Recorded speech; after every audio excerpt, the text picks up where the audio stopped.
আরো কিছু একটু গোপন রাখতেছি, সত্যি বলবি না? না স্যার, আমি কিছুই জানি না স্যার, আমি সত্যি বলবি না মারে দেবো? আমি সব সত্যি বলতেছি স্যার, সত্যি বল।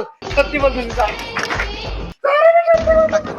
হ্যাঁ, আমার মনে হচ্ছে মিথ্যে বলতেছে। আরে আরো কিছু ভালো করে লাগা।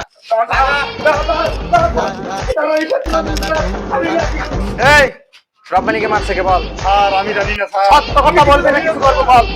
বলতেছি স্যার, বলতেছি আমাকে মাফ করে দেন স্যার, আমি কিছু জানি না স্যার, টাকাটাই মেরাজ স্যার, মেরাজকে কোথায় পাবো? ও মনে হয় বাসায় আছে স্যার। চল আমার সাথে। এই, ওর সঙ্গে আমার পুরানা শত্রুতা ছিল, তাই ওকে শেষ করে দিয়েছি। তার বন্ধুকে মারে কেউ? তোদের মনে কি দয়া মায়া নাই নাকি? এই এক জঘন্য কাজটা তোমরা কিভাবে করলা? হ্যাঁ স্যার, ও আমাদের সেরকম একটা শত্রু ছিল, এই কারণে ওকে আমরা প্ল্যান করে শেষ করে দিয়েছি।